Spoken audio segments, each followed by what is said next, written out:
I'm Claudia Collins. This morning, I have Chili and Cody Cameron joining me to talk about yesterday's breaking news. Just for some background, yesterday Hamilton was placed on probation and will not be able to play in the postseason after, we saw the screenshots a few months ago of the defensive coordinator talking with a player over at Cesar Chavez. So we knew there was going to be some form of punishment for this. I don't know if any of us could have predicted it would have been exactly this. Chili, I'll start with you. Your initial thoughts. I saw you posted on Twitter that I think you called it the death penalty for Hamilton. So what were your initial thoughts when you saw this? I mean, it really all depends on what really happens in the next couple of weeks. Is the AIA going to let the kids transfer out without penalty, without sitting the 5-game transfers penalty and stuff like that? And that penalty, because I think that's when you'll see an exit, because the kids play in the playoffs and things like that. So they do want to play for a state championship. The situation's tough. I know Hamilton handed out their own punishment with the 3-game suspension, no contact with the team. The AIA didn't feel like it was enough. I don't know, man. It's hard all the way around. The only times I can remember teams being punished with no playoffs was Notre Dame Prep, like in the mid-teens, South Point, like in 2009, and also Cesar Chavez back in 2010. So I don't know, man. Punishing the kids like this is hard, man. I don't know what the right way to do this is, but if you can't punish the coach effectively, I mean, I guess this was the only way. I do want to backpack off that, and then Cody, we'll get into your initial thoughts. But it sounds to me that they're legally not able to punish the coach. Is that correct? Is my understanding correct that they cannot fire him on the spot for this? I think that's a Hamilton decision. The AIA, I don't think the AIA controls who the schools hire for coaches and things like that. As long as the coaches pass background checks and stuff like that, they're all clear. The coaches, they all work for stipends, and some of them are volunteer. So it's tough. This isn't the NFL where you punish a coach, suspend him without pay, and he actually loses hundreds of thousands of millions of dollars. These coaches, you suspend them and they lose $2,000, and they just keep doing the regular job. I don't know how to punish a coach or a program effectively when a situation like this comes up. All right, Cody, your initial thoughts. It's always tough for the kids, Claudia. I mean, when I saw the initial ruling, I felt for the Hamilton football players, and being a former player, you always put yourself in that situation, and I know back when I played, if this would have happened, this would have been brutal. Just me and my teammates working so hard, right? And same with Hamilton, working so hard every year, this would have been brutal. And it's just tough because Hamilton, and Chili touched on this, they're one of those programs that they've earned the right when you interview those kids, in August and July and the preseason, where they've earned the right to say, hey, our goal this year is to win a state title. That's how dominant that program has been. Well, you just took away their one goal. Their main goal, obviously, to win every single Friday, and they'll tell you not looking forward every single week. They want to win a state title. They just took that away from them. So using the term death penalty, I think it's true. That's a true statement. It holds a lot of weight. And once again, should there be consequences for actions? Absolutely. Is this pretty brutal? 100%. This was tough for me to see because I watched this 2023 team grow from their freshman year. This was the most talented freshman collection that I had seen in a long time. And I covered Jacob Conover's freshman year when he had his freshman team at Chandler, Devontae Neal way back, Kendall Taylor, eons ago. But Trey Spivey wasn't the man on his freshman team. He was one of the talented receivers over there. William Rawls was one of a handful of talented offensive linemen. Rock Chalowski wasn't the starting quarterback.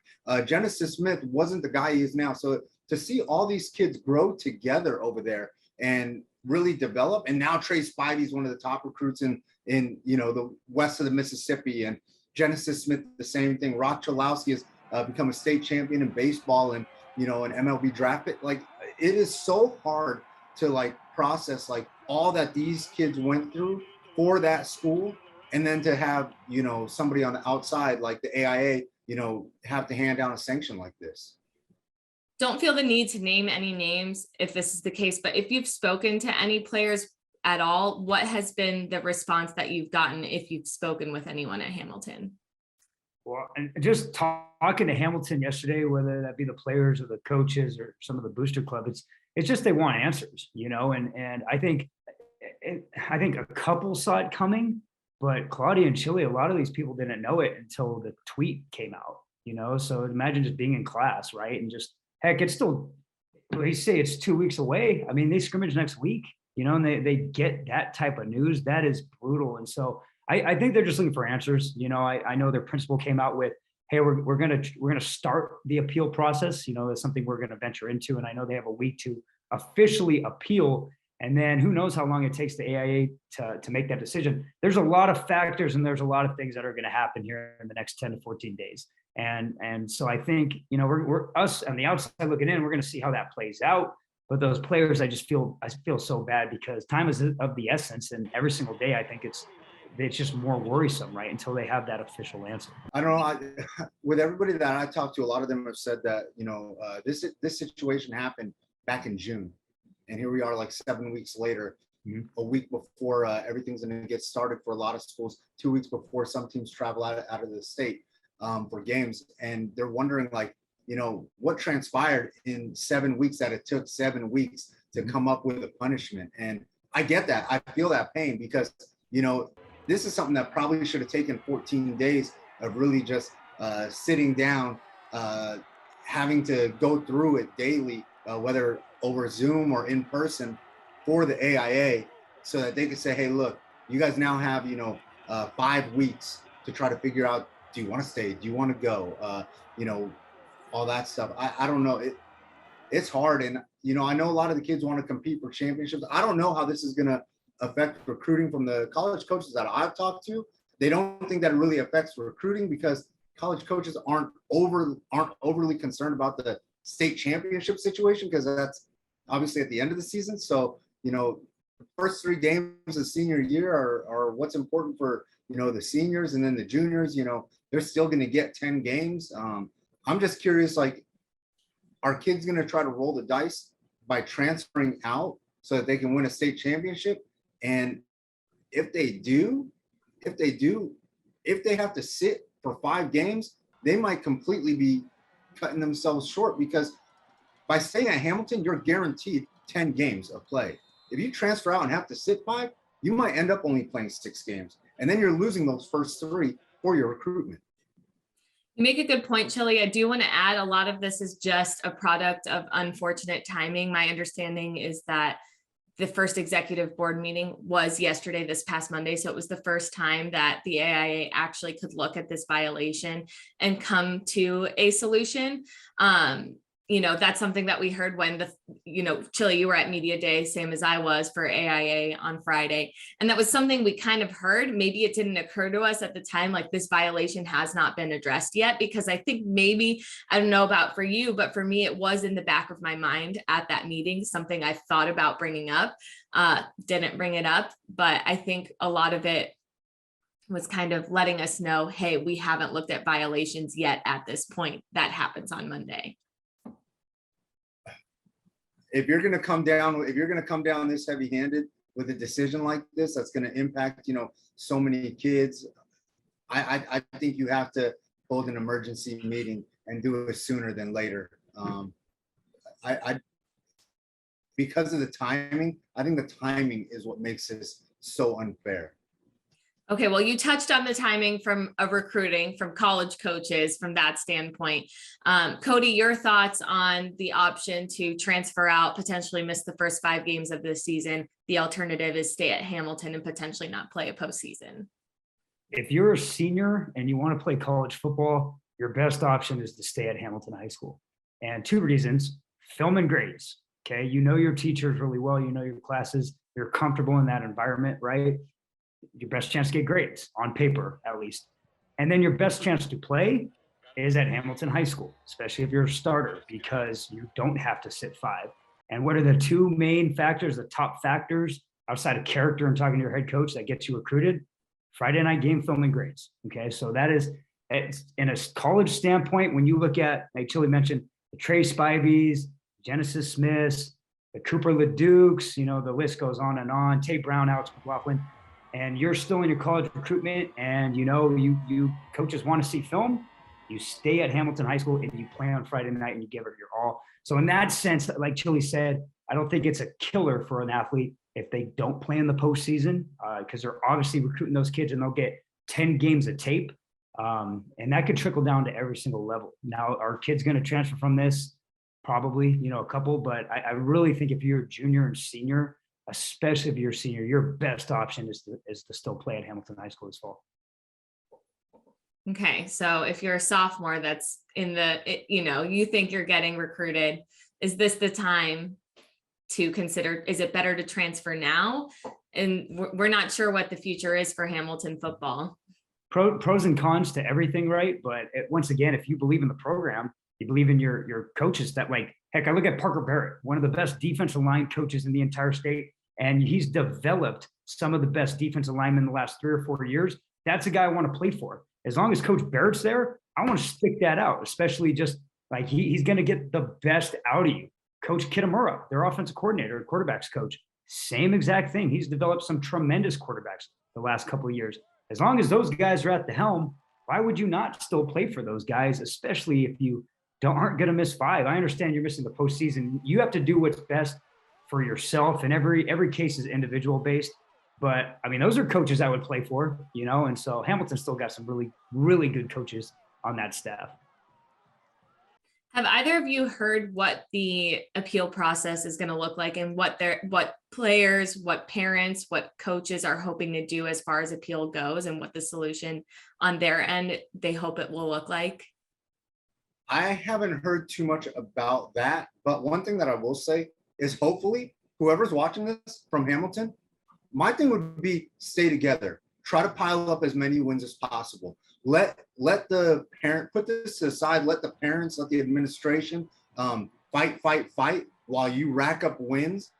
Every week that you rack up wins and you put yourself in a position to be successful and get a high seed in the postseason, it might put some pressure on the AIA to just hear out whatever the administrators and parents are appealing, whatever they're saying, to allow you to get into the playoffs. If Hamilton goes 10-0 with another victory over Gorman, wins Arizona Avenue, and the parents are still trying to fight their way to get their kids a playoff opportunity, I think it's going to be harder for the AIA to be like, oh, 9-1, 10-0.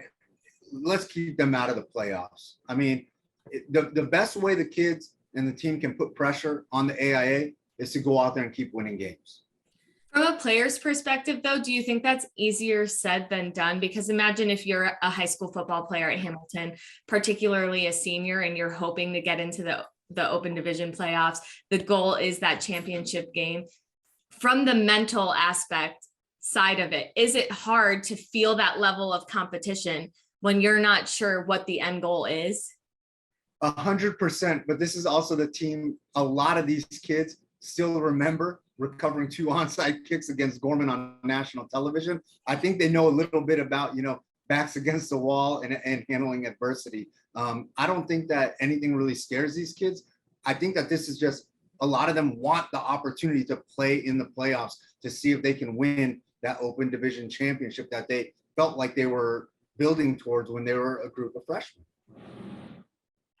All right, well, I'll close out with this, not to put you on the spot too much, but if you were the decision maker here, what is the proper punishment for this? Because obviously there is something to setting a precedent towards this is not okay. Obviously, it's something that as people in media covering high school football have always suspected something like this could be happening amongst different schools.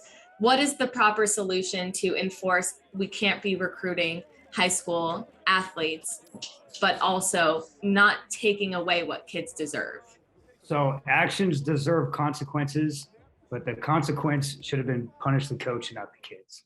So have the coach fired. And, maybe that's something Hamilton should have done 3-4 weeks ago, right? A month ago, 2 months ago. But let's go back, Let's have the coach fired. Let's get all the puzzle pieces back in place and give the kids a postseason. Couldn't agree more. Chili? Yeah, I mean, I would have definitely probably suspended him for the year in the playoffs. You know, man, to say the words fire somebody, like, I mean, the guy loves coaching football and he's one of the best at it. I don't know. I don't suspend him for the year. I'm on board with that. I like what Cody said there, but I don't know about firing him. Keep him at a distance from the program for a year. I'd hope that be punishment enough. Maybe just suspend him completely from coaching high school football for the year. Yeah, you gotta find a way to punish him. And this is tough. It's hard.